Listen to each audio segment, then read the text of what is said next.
Ok, entonces, empezamos recomendaciones sobre un manejo adecuado del programa IMEX, ¿ok? Bien, lo principal que nosotros tenemos que tener en cuenta en el momento en que nosotros realizamos importaciones temporales, pues son los plazos.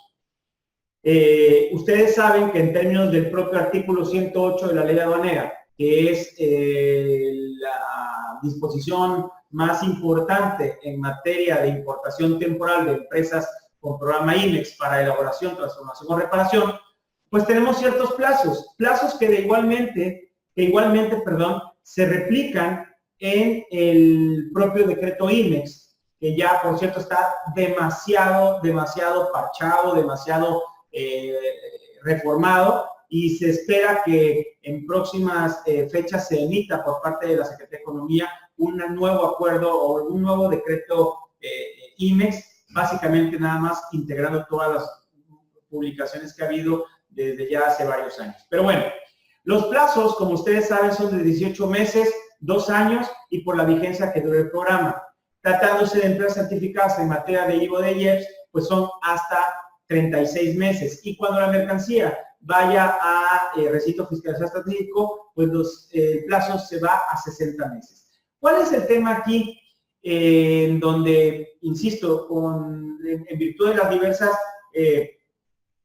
preguntas que nos hacen en relación con plazos, pues en primer lugar, hay veces que existen transferencias que se llevan a cabo entre empresas IMEX. Y entonces nos dicen, oye, es que la importación temporal de la empresa IMEX original pues fue en tal fecha. ¿Ahora qué? ¿Sigo contabilizando el plazo o se reinicia? Bueno, pues aquí el decreto IMEX justamente nos dice que el plazo de permanencia es hasta por 6 meses contados a partir de la fecha en que se hubiera realizado la misma. Esto es la transferencia a través de los procedimientos virtuales, a menos que las mismas sean transferidas por proveedores nacionales sin programa, cuyo plazo será de 18 meses. Les explico un poquito esta parte. Esta parte cuando nos habla de que el plazo será de hasta 18 meses, es cuando un proveedor nacional le vende o enajena a un extranjero y le entrega materialmente a una empresa IMEX. Se ubica en ese supuesto en donde el nacional le vende a un extranjero con tasa de 0% de IVA y le transfiere la mercancía físicamente a la empresa IMEX. A partir de ahí se cuentan 18 meses para que esta persona moral que adquirió la mercancía en transferencia, pues la retorne o la cambie de régimen en el plazo de 18 meses. ¿Y por qué es tan importante el tema del plazo? Pues porque si hay, en el caso de que nos excedemos de retornar la mercancía o de cambiarla de régimen, pues ¿qué creen? Que hay sanciones. Hay sanciones y hay sanciones muy, muy graves en algunos casos. ¿Y qué es lo que sucede cuando nosotros detectamos que existe una mercancía que se excedió de los plazos? Pues bueno, la gran cantidad de consultas que tenemos al respecto, y sobre todo en materia de IMEX, es justamente el que se detecta que hay mercancía que se importó temporalmente y que por alguna razón no se retornó. Vale hacer el comentario de que la importación temporal, sea por parte de empresas IMEX o sea por parte de empresas no IMEX, que son las del 106, o por personas que no tienen que ver con un programa IMEX, si se detecta que no hay un retorno de la mercancía, pues procede la regularización de la misma de conformidad con la regla 2.5.2 de las reglas generales de comercio del 2018, todavía vigentes en virtud del transitorio, esperamos que ya pronto salgan las del 2019, y hay que seguir todo ese procedimiento. Incluso estando en facultades de comprobación, puede darse el caso de que ya incluso en facultades de comprobación por parte de las autoridades, particularmente las administraciones desconcentradas en materia de comercio exterior, las desconcentradas, administraciones de auditoría en comercio exterior, perdón, las desconcentradas, inician procedimientos y aún así podemos nosotros llegar a solicitar la regularización. Claro está, cuando se trata de una facultad de comprobación ya en curso, pues habrá que pagar multas y a veces, dependiendo del tipo de operación, pues las multas suelen ser bastante elevadas. Caso contrario, si ustedes lo hacen de manera espontánea, pues entonces no tendrán que pagar ninguna multa. Ahora, es importante señalar que cuando la mercancía,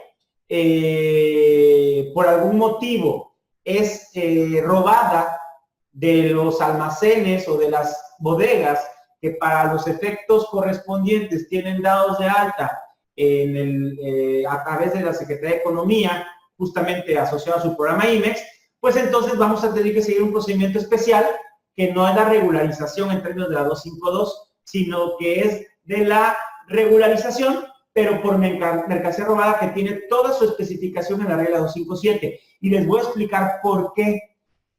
Tuvimos un caso, no aquí en esta agencia, con un importador, en donde hacen se les extravía la mercancía, se la roban, básicamente, y pues determinaron que, pues que no había forma de hacer nada y procedieron a la regularización de conformidad, pero con la regla 252 de mercancía que se excedió de los plazos. El problema, en primer lugar, es que la mercancía no se había excedido de los plazos. La mercancía estaba todavía en plazo, pero se la habían robado. Entonces, aquí no me pregunten cómo la agencia aduanal logró que el sistema les permitiera llevar a cabo una regularización en términos de 252, incluso sin la presentación de los requisitos a que hace referencia a 257, y se permitió. Pero posteriormente, en una revisión que hacen a la empresa, se dan cuenta que había sido robada porque habían cobrado un seguro y en el número de cosas, y les echan abajo el supuesto de regularización en virtud de que en consideración de la autoridad, pues no había sido prevista de conformidad con los trámites previstos justamente en las reglas. Ahorita te contesto, Carlos. Entonces, al final se defendió el asunto y se dijo, oye, independientemente de todo, la mercancía se regularizó. Por lo tanto, ya no me puedes a mí venir a querer sancionar. Y no hubo ningún problema, pero se tuvo que ir a recurso de revocación. Entonces, hay una regularización de mercancía que se excedió de los plazos y hay una regularización de mercancía robada en términos de la regla 257. Por otro lado, existe el retorno espontáneo. ¿Qué es esto? ¿Saben qué? Ya se me pasó el plazo, pero no me interesa regresarla, ¿ok? Lo que me interesa, no me interesa quedármela, me interesa regresarla. Entonces, ¿qué hacemos? Pues hacemos un retorno espontáneo, claro está, pagando las multas a que hace referencia el artículo 183, fracción segunda, de la ley aduanera, que son de 2,000 a 3,000 pesos más o menos, por cada 15 días o fracción que pase desde que debió haberse retornado y hasta que efectivamente se retorne. Insisto, siempre y cuando no se hayan iniciado facultades de comprobación. Y es también muy común que los clientes dicen, oye, es que quiero retornar, quiero resolver este asunto, ¿qué hago? ¿Regularizo? No, pues si ya no te quieres quedar con ella, pues no regularices, mejor retórnalo de manera espontánea. Y por último está el cambio de régimen, que eso es el supuesto más común, por eso lo dejo hasta el final, porque no es un caso que no se presenta, al contrario, es el caso que más se presenta.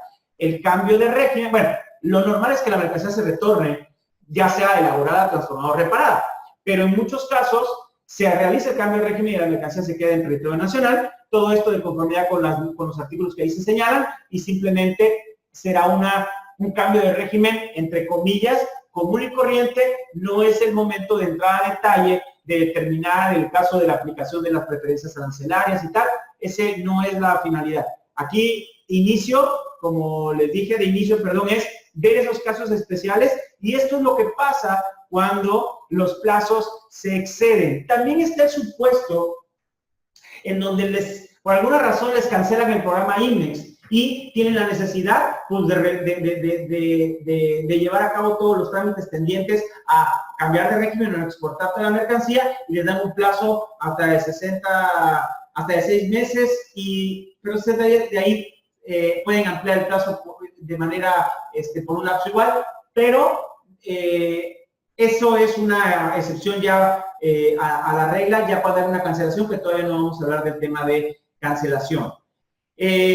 Carlos, ahora más adelante vamos a ver el tema de mercancía robada porque necesito verificar justamente en las reglas si la 257 te señala el tema de mercancía robada, pero ahorita en un momento lo revisamos. Algunas limitantes, y esto es bien importante que ustedes lo consideren, seguramente ya lo tienen considerado, pero también se nos presentan muchas consultas al respecto, tanto de agentes aduanales como de empresas. Esto es por la importación de mercancías listadas en el anexo 1, les explico. El artículo 4 del decreto IMEX y el artículo 108 de la ley aduanera dicen cuáles son las mercancías o cuáles son los productos que se pueden importar. Ya saben, materia prima, partes, componentes, etiquetas, folletos, insumos, activo fijo, etcétera, etcétera, etcétera. Todo eso es lo que normalmente en un programa IMEX se podría importar. Sin embargo, temporalmente, el propio decreto IMEX dice, a ver, nada más que cuando tú pretendas importar ciertas mercancías listadas en el anexo 1, no lo vas a poder hacer de inicio. Esa es la primera limitante. A ver, importa todo, incluso si tus fracciones arancelarias no están autorizadas en el programa, tú importa, pero siempre y cuando no se trate de estas mercancías listadas en el famoso anexo 1, que les vamos a hacer llegar obviamente con el material que estamos viendo ahorita, actualizado por cierto, y que se trata de azúcar, chocolate, cacao, jarabes aromatizados, alcohol etílico, aguardientes y bebidas alcohólicas, neumáticos usados y artículos de prendería señalados justamente en estos capítulos, partidas arancelarias, ¿ok? Ustedes tienen que tener claro que si ustedes son una empresa IMEX a secas, no podrían importar estas mercancías a menos que estuvieran con una certificación en materia de IVA o de IEPS. Sin embargo, hay una excepción a la limitante. Nos dice el propio decreto IMEX. Me quedé pensando en una lámina que viene adelante de algunos productos que solamente se pueden importar cuando haya realmente una emergencia y qué es lo que dicen las contingencias de abajo. Estas mercancías no se pueden importar temporalmente, salvo que se trate de las mercancías del capítulo 17, 18 y 21, que sí podrán ser importadas temporalmente, siempre y cuando la persona moral dé cumplimiento al apartado A del anexo 2 del decreto, que son una serie de requisitos. Y por otro lado, cuando existan contingencias por las cuales la propia Secretaría de Economía publique que por alguna razón de caso fortuito o fuerza mayor, es importante que se puedan llevar a cabo estas importaciones temporales, aún por empresas o por programas simplemente sin certificación en materia de IVA y IEPS.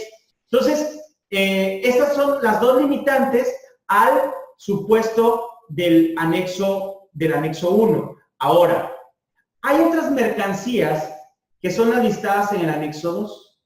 Estas mercancías del anexo 2, que son del sector azucarero, perdón ahí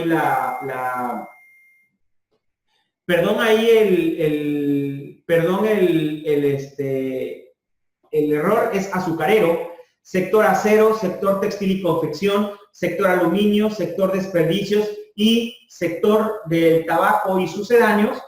Estas mercancías del anexo 2, así como las mercancías del anexo 28 de las reglas generales de comercio exterior, que son las fracciones llamadas de tela del capítulo 52 al 55 y del 61 al 63, que tiene que ver con productos confeccionados, sí se van a poder importar siempre y cuando, en primer lugar, exista en el programa una ampliación. O sea, yo soy una empresa IMEX común y corriente y presento o solicito, perdón, a la autoridad una ampliación, pues entonces yo voy a poder llevar a cabo la importación de las mercancías listadas en el anexo 2 y el anexo 28. Claro, si yo soy una empresa certificada en materia de IVA o IEPS, no necesito la ampliación. Es un beneficio que me da el ser certificado en materia de IVA o IEPS, pero hay una situación y que desafortunadamente este caso me ha sucedido en un sinfín de ocasiones,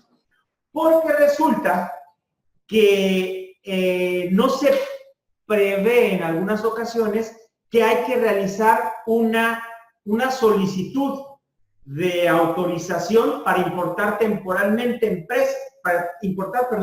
temporalmente fracciones arancelarias listadas en el anexo 28 y en el anexo 2, incluso tratándose de personas morales, empresas IMEX certificadas en materia de IVA y IEPS. ¿Por qué? Porque se van con la finta de que como son empresas certificadas en materia de IVA y IEPS, no requieren ampliación. En efecto, no se requiere ampliación, pero se requiere seguir con esa ficha de trámite que está listado en el anexo 1A, justamente en la ficha 93. Y, insisto, me han tocado muchos casos en donde realizan la operación y ya posteriormente en una revisión interna se dan cuenta que no tienen no siguieron con el instructivo de trámite, que es relativamente sencillo, a que se refiere el anexo 1A. Entonces, hay que tener mucho cuidado con eso, insisto, de este tipo de mercancías. Las del anexo 2, sobre todo aguas con el tema de acero, textil y confección, que son los que más se nos presentan, y anexo 28, que son confecciones y textiles. Ahora, otro tema que les decía yo desde un principio, no se trata de un tema meramente operativo, sino de administración del propio programa IMEX, pues es justamente el que a veces damos por hecho que se puede hacer N cosa o cualquier cosa, nada más y nada menos porque no sabemos que no se puede hacer. A lo mejor les voy a explicar cómo es. Resulta que hay veces que los programas IMEX, en la mayoría de las veces, los controla pues el área de tráfico, quizás el área administrativa, quizás el área de compras, el área de logística. Pero hay actividades que realiza el área de tesorería o el área de la dirección general de la empresa. Y resulta que no nos avisan o no les avisan a las áreas correspondientes de los cambios que hay. Dentro de las obligaciones que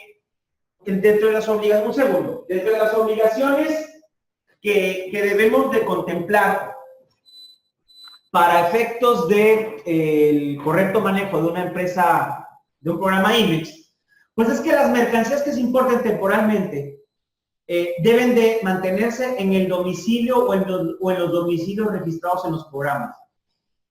¿Qué pasa? Y yo con mucha preocupación a veces veo cuando en primer lugar nos mandan los programas IMEX de la copia, que ya casi ni se ve, y que lo sacaron hace años y que el programa sigue estando vigente. ¿Por qué? Porque se han mantenido los informes y se han mantenido las condiciones necesarias para ello. Pero con la particularidad de que posiblemente haya habido un cambio de domicilio fiscal, que es el que se registró para efectos del IMEX, o posiblemente un cambio de una de las bodegas que tienen que estar registradas también en el SAT para los efectos, tienen que estar registradas, perdón, en la Secretaría de Economía para efectos del IMEX, y resulta que no lo hacen. Y hay sinfín de casos también en donde resulta que las mercancías están en un domicilio, un tercer domicilio, que si bien es cierto puede estar dado de alta para efectos del SAT, también lo es que la Secretaría de Economía, el decreto dice, tienes que solicitar a la Secretaría de Economía, previo trámite ante el SAT, de lo siguiente: cambios, por ejemplo, en los datos en que se haya manifestado en la solicitud de evaluación del programa, tales como el registro federal de contribuyentes, la denominación o razón social y del domicilio fiscal, y agréguele, y de las bodegas en donde permanecerán las mercancías. Entonces, ¿cuántas veces que se han hecho cambios de domicilio fiscal en las empresas que se hace de manera, pues a veces seguida? ¿Y cuántas veces yo les he platicado que en materia eminentemente aduanera, cuando presentamos un pedimento, si el domicilio fiscal señalado en el pedimento no se encuentra localizado en la página del SAT, puede haber una verificación del domicilio y si no se encuentra la persona nos van a levantar un PAMA y nos van a suspender el padrón de importadores? Pues súmenle que si ustedes tienen un programa IMEX, pues tienen que haber dado aviso del cambio de domicilio. Y si no han dado aviso del cambio de domicilio, pues corran a hacerlo. Y si ya lo hicieron, y si no saben si ya lo hicieron, pues hay que verificar en los registros de Secretaría de Economía si realmente se han hecho. Yo espero que sí lo hagan, pero también sé que muchas veces no les comunican, sobre todo el tema de las bodegas. Les voy a explicar por qué. Porque en el pedimento solamente sale el domicilio fiscal. En el pedimento no sale el pedimento no sale el domicilio de las bodegas, que normalmente son sucursales, sino que sale el domicilio fiscal. ¿Y qué es lo que pasa? Pues que puede darse el caso de que nos determinen que nuestra mercancía, ¿por qué no está en el domicilio registrado? Entonces, ese es otro tema que tenemos que tomar muy en consideración. Y ustedes, como aquello que les platiqué a inicios de año y que se los he repetido durante todas las veces que hemos estado platicando, tienen que checar ahora, además de que el buzón tributario esté validado, que la clave del correo electrónico sea de personas que realmente lo revisen el correo y que no sea de la contadora que ya se fue. O que no sea de la tía Juanita, que a lo mejor es la que a veces, como es la de confianza de la dirección general, que ya nunca revisa su correo. Como que el domicilio lo cambiaron y a ustedes les avisaron. Bueno, pues todo eso, ahora van a sumarle el hecho de tener que revisar que en la Secretaría de Economía, pues el registro de los domicilios se encuentre actualizado, tanto el domicilio fiscal como de las bodegas en donde se mantienen las mercancías importadas temporalmente. Ahora, tienen incluso, para el caso del inciso B, donde se lleven a cabo los programas de submanufactura de exportación, cuando es un tercero el que lo hace, hay que dar anticipación cuando menos 3 días hábiles antes de que se efectúe el traslado de las mercancías importadas temporales al amparo de dicho programa en el nuevo domicilio. Entonces, ese es otro tema que ustedes tienen que tomar mucho en consideración, sobre todo cuando realizan este tipo de operaciones de submanufactura. Ahora, para no decir, bueno, pues con el domicilio, pues sí no tengo problemas y tal, ¿qué creen? Que también cuando haya cambio de socios o accionistas de la empresa e incluso de representante legal, tienen que dar aviso. Y yo les pregunto, ¿cuántas veces ha habido cambios de representante legal y el aviso ni se ha dado? Hay empresas que cambian de representante legal como cambian de... no sé, no voy a decir de qué. Pero aguas con ese tema, porque ustedes van a decir, oye, pero es que yo tengo 34 representantes legales en la empresa. Ok, vamos empezando por saber quiénes son los registrados originalmente en el programa IMEX. Ok, ahora, y si resulta que estos representantes legales, pues ya ni están, pues es un grave problema. Pero también el tema de socios accionistas, porque hay mucho movimiento a veces en las empresas de socios accionistas. Y esos son causales de suspensión o cancelación del padrón de importadores, del programa IMEX. Entonces, nuevamente tendrán que ir con la dirección y decirle, oye, necesito que me avises si estás llevando a cabo estas modificaciones. También verificar los domicilios de los submanufactureros. Es correcto. Y antes de que se me olvide, déjenme recordarles que ya lo platicamos. ¿Recuerdan ustedes el tema de la responsabilidad solidaria que hablamos en el artículo 53 de la ley aduanera a finales del mes de septiembre, cuando se dio la reforma a la ley aduanera y que iban a entrar a partir del 22 de diciembre, y que hablábamos de la responsabilidad solidaria de cuando se transfieren mercancías. Ahora resulta que no tiene nada que ver con los manufactureros, pero ahorita me acordé. Cuando ustedes transfieren una mercancía a una empresa IMEX y esta a su vez la transfiere a otra empresa IMEX y esta a su vez a otra empresa IMEX, resulta que antes del 22 de diciembre, tú transferías como titular del programa IMEX a una empresa mercancías con una virtual, hacías una exportación temporal, definitiva, perdón, y ya te olvidabas.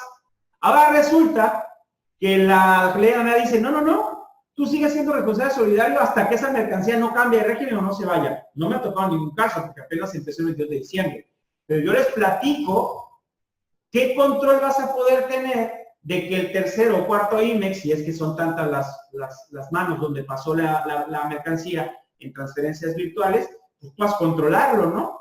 Entonces, es un tema también ahí importante que deben considerar, porque lo pueden considerar responsable solidario. Y reitero, el tema de los submanufactureros. Obviamente, está por demás decirlo y no es motivo de ¿cómo se llama?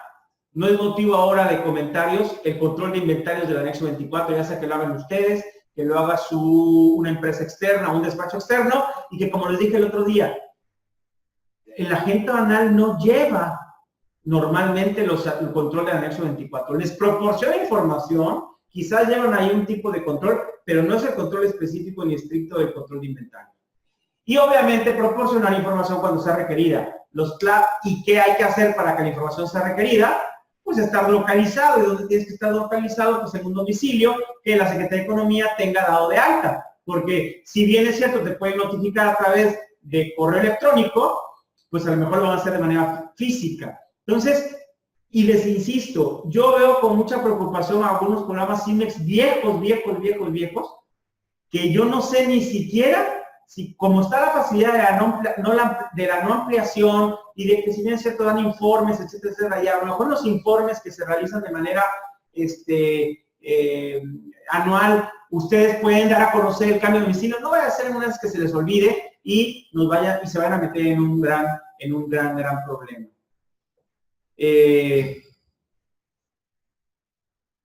Ahora, derivado de esto, ¿cuáles son los supuestos más frecuentes que yo he tenido oportunidad de ver en cancelación de programas IMEX? Pues en primer lugar, cuando no puedes amparar con la documentación aduanera correspondiente las operaciones de comercio. Esto es que no tienes pedimentos. O en su caso, que no se acredite la legal estancia de tenencia de mercancías por parte de dichas empresas. Obviamente con ciertos requisitos, como que son 400,000 pesos, que no es nada. Y ese primer párrafo de esta acotación es bien importante que lo tomen en consideración. Obviamente, si tienen un adecuado control de inventarios, pues este supuesto no tendría que ser. Desafortunadamente, a veces los controles de inventarios tienen desviaciones. Cuidado que estas desviaciones no vayan a ser fuera de estos márgenes que señala esta primera parte. Segunda parte, y lo que les dije hace rato, que no sea localizada la mercancía en el domicilio fiscal o en los domicilios registrados en los programas para llevar a cabo las operaciones al amparo del mismo. O bien, que los domicilios se encuentren en el supuesto de no localizados o inexistentes. Y ojo, no localizados o inexistentes ¿por parte de quién? En teoría, por parte de la Secretaría de Economía. Pero la Secretaría de Economía tiene convenios de colaboración con el SAT. Y si el SAT no lo tiene reconocido, seguramente la Secretaría de Economía va a decir que tampoco está localizado. Entonces, va de nuevo mi recomendación y les pido la mayor atención en esto. Verifiquen qué domicilios tienen registrados para efectos de su programa IMEX, tanto de ustedes, de sus bodegas y de sus submanufactureros. Esta es otra. Ya que llegaron al domicilio, no se encuentren mercancías importadas temporalmente al amparo de su programa en los domicilios registrados ante el SAT, hasta por un monto equivalente en la cantidad líquida establecida en el 102, que son como 200,000 pesos, excepto empresas que tengan registro IVA y IEPS. Sin embargo, pues también el monto es mínimo. Entonces, si sus mercancías no importadas temporalmente no están donde tienen que estar, pues entonces les van a decir, oye, maestro, pues discúlpame, pero tú tienes que vender, según el programa IMEX, el decreto IMEX, tu autorización era para que me tuvieras las mercancías ahí. No las tienes ahí, ¿por qué? Porque a veces se les hace fácil a las empresas, ya no tienen espacio, o se les hace muy fácil llevarlas a otro lugar mientras remodelan la bodega que tienen. No, no, no. Todo eso se tiene que dar aviso porque la mercancía, recuerden ustedes, que está bajo un régimen de importación temporal, ¿ok? En donde, salvo el caso de activo fijo, usted va a tener que retornar. Quiero decir, el caso de activo fijo en su momento también se va a retornar, pero tiene un plazo de vigencia hasta por el tiempo que dure el programa. Caso distinto en el caso de partes, materia prima, insumos, etc. Que el SAT, fíjense este punto, que el SAT determine, obviamente a través de aduanas, que las mercancías importadas temporalmente no ingresaron físicamente al país de destino. O sea, yo tengo mercancía importada temporalmente, la transformé, la mando al extranjero, pero nunca llegó. ¿Por qué? Porque pues se simuló la operación de exportación. ¿Qué se supone entonces que pasó? Que la mercancía se quedó en territorio nacional. O bien que no se presentaron físicamente en la aduana de salida del extranjero. Y aguas con esto. Empresas, IMEX, agentes aduanales deben de tener una coordinación súper estricta e importante, sobre todo cuando se trata de despachos consolidados y una serie de requisitos, de modalidades, porque si resulta que ustedes declararon que se iba una mercancía y lo que mandaron fue otra, se puede caer en el supuesto de cancelación del pago de impuestos a reserva de las multas en materia aduanera, que no nos vale la pena hablar del tema. Pero yo les platico que les cancelen un programa de IMEX y van a ver cómo les va a ir. Y esta es una joya. La autoridad determine que sus socios y accionistas se encuentran vinculados con alguna empresa a la que se le hubiera cancelado su programa. ¿Se acuerdan ustedes que hemos platicado que cuando ustedes tienen una empresa cuyo padrón de importadores fue suspendido por alguna razón, y entonces se les hace muy fácil crear otra empresa con los mismos socios e incluso los mismos representantes legales, y les endosan los documentos o les ceden los derechos y de la operación que venía originalmente destinado a A, que está suspendido, entonces ahora se va para que B lo despache. Por eso que si la aduana se da cuenta, les va a suspender también el padrón a la que prestó. Y aquí lo que dice este supuesto es, oye, si yo, autoridad, en este caso que de economía, me doy cuenta que mis socios accionistas se encuentran vinculados con alguna empresa a la que se le hubiera cancelado su programa, te lo puedo cancelar. Claro, en los supuestos de las fracciones que ahí se señalan, pero son los supuestos más comunes. Entonces, sus socios accionistas no tienen por qué saber esto. Ustedes tienen que decirle, oye, pues fíjate que necesitamos saber, ya no sé si me estoy metiendo en asuntos escabrosos, pero necesitamos saber si no forma parte de una empresa que le cancelaron su IMEX por aquellos supuestos. Porque si es así, ¿qué crees? Nos pueden cancelar nuestro programa. Aguas, yo nomás he tenido un caso, en el caso de inicio de suspensión de un programa IMEX, de cancelación, por ese tema. Se logró desvirtuar gracias a que el anterior programa cancelado se pudo reactivar, pero estaban en la tablita. Yo no sé qué tan frecuente puede pasar esto. Esto obviamente lo hicieron porque pues era muy fácil para los accionistas andar cambiando de empresa nada más. Pero pues si los malos eran ellos, no las empresas, ¿no? Entonces hay que tener también cuidado con ese punto. Entro también una parte, antes de hablar de la parte o sin hablar de la parte de infracciones aduaneras, que como ya sabemos pueden ser multas pues, muy altas. Lo importante hoy, porque ya tuvimos el tema de infracciones y sanciones en algún momento, es hablar de los delitos en materia fiscal cuando justamente se trata del manejo de los programas IMEX. Y aquí tenemos algunos de los supuestos más comunes. Acá se refiere al Código Fiscal. El Código Fiscal de la Federación es el que nos habla sobre los delitos en materia fiscal. Que si bien es cierto, ahí están los delitos, pues se sustancian a través del proceso penal en el Código de Procedimientos Penal de Procesos Penales y toda esa legislación. ¿Se acuerdan la no acreditación de la legal tenencia o estancia? ¿Se acuerdan de lo que platicamos del pedimento de retorno sin la presentación de mercancía? Importación de mercancía no autorizada en el programa. ¿Se acuerdan de que por alguna razón importen mercancía del anexo 1 o del anexo 2 o del anexo 28? ¿Se acuerdan de que les dije que había que solicitar la ampliación del programa en algunos casos para las del anexo 2 y anexo 28 en el caso de empresas certificadas en materia de OIEPS, pues dar el aviso, dar la ficha de trámite 93, pues todo esto podría derivar en un tema penal para los accionistas y socios de la empresa. Obviamente, pues que un producto que se trabaja como insumo, pues un producto terminado, aguas con eso. Que se importe temporalmente con un programa cancelado. Esto no tendría por qué suceder, pero a veces sucede porque el validador no tendría que dar firma, pero a veces da. Y acuérdense que si el validador o el validador da firma, no manda error, no quiere decir que el pedimento esté bien. Entonces, aguas con el hecho de estar enterados de que les iniciaron una cancelación del programa. ¿Y cómo se dan cuenta? Pues, una, checando el diario oficial, pero acuérdense que ahí salen todos los programas OIMEX suspendidos o cancelados. Y dos, pues teniendo un domicilio donde sean localizados, porque si no tienen domicilio donde localizarse, porque resulta que dieron el cambio y no lo avisaron, pues entonces ¿cómo les avisan, verdad?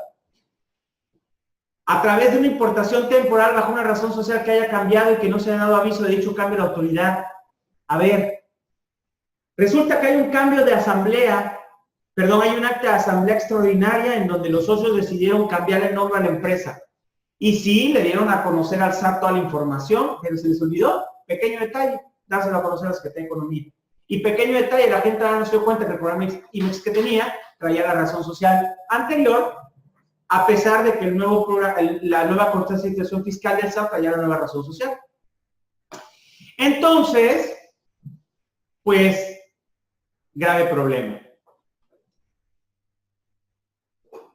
Transferencia de mercancía no autorizada en el programa de la empresa adquirente.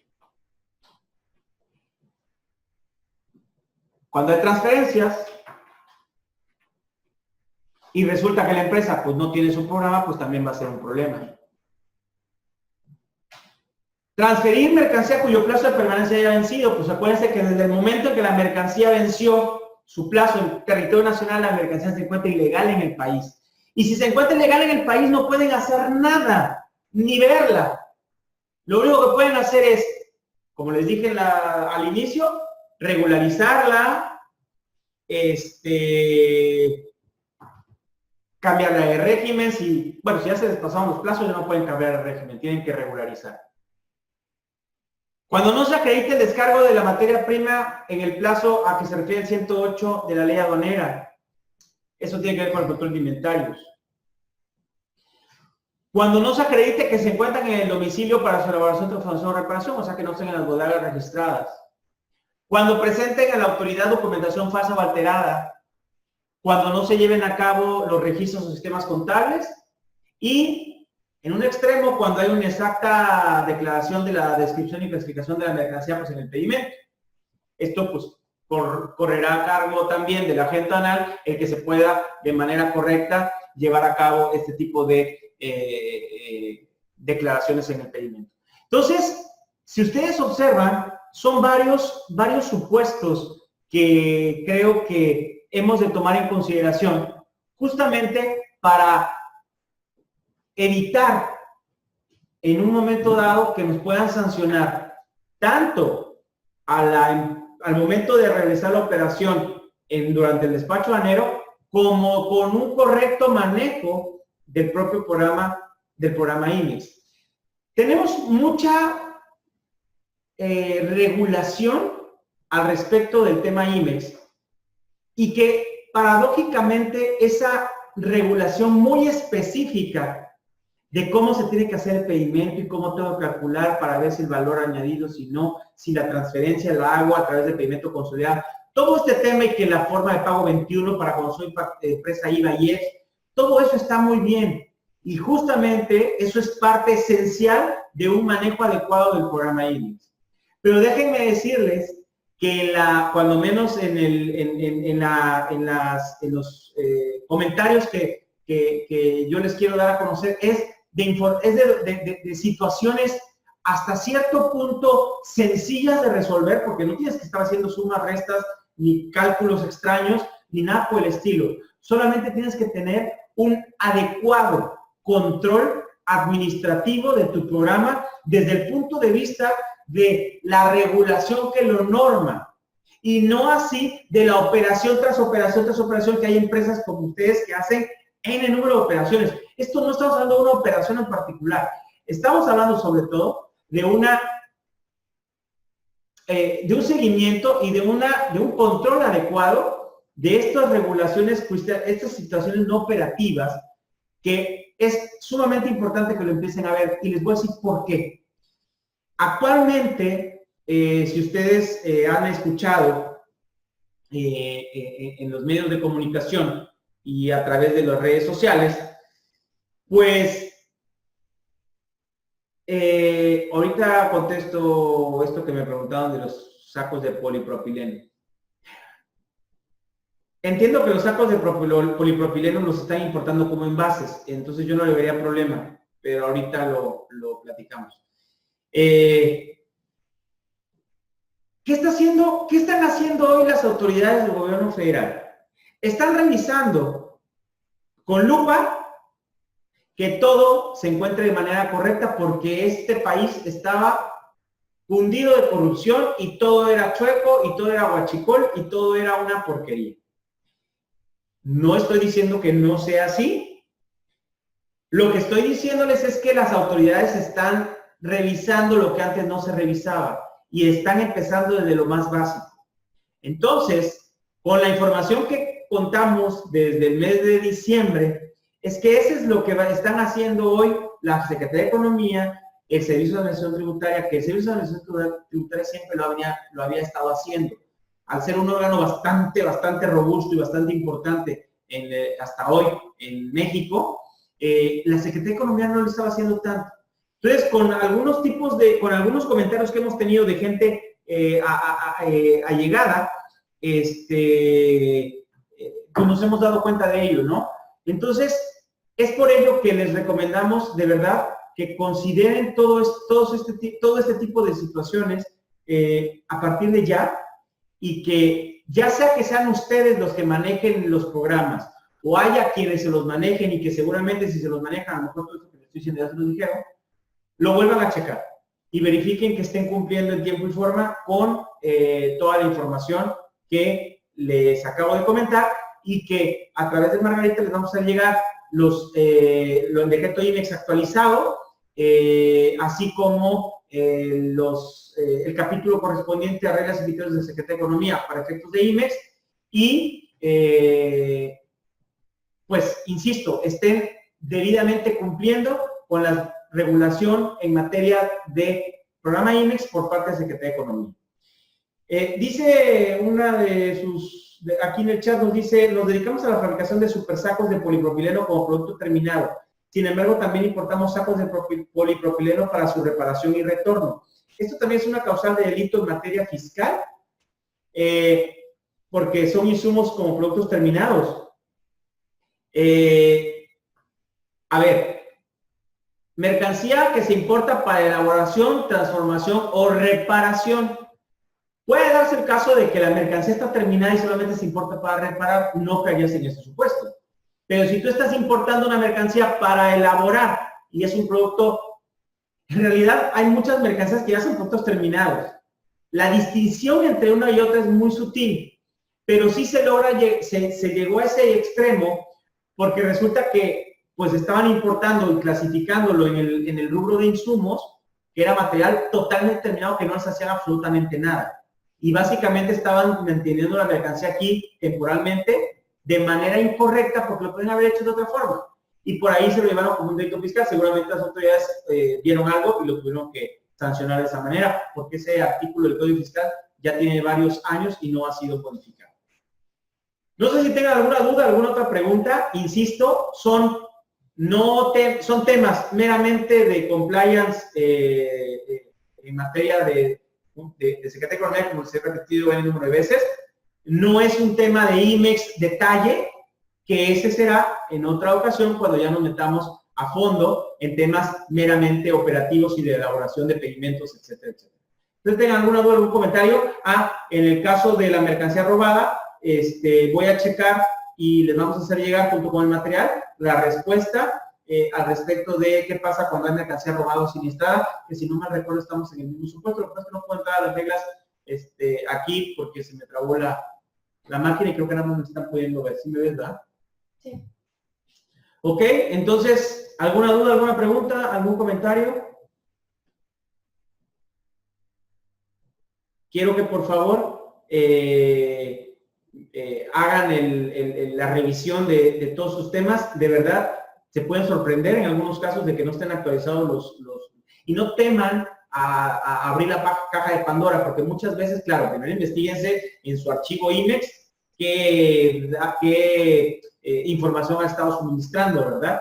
Porque saben que muchas veces se ha sugerido que el hecho de que se dé informe al SAT es suficiente, pero no, porque para efectos del decreto de IMEX la autoridad es la Secretaría de Economía, no es el SAT no tiene nada que ver.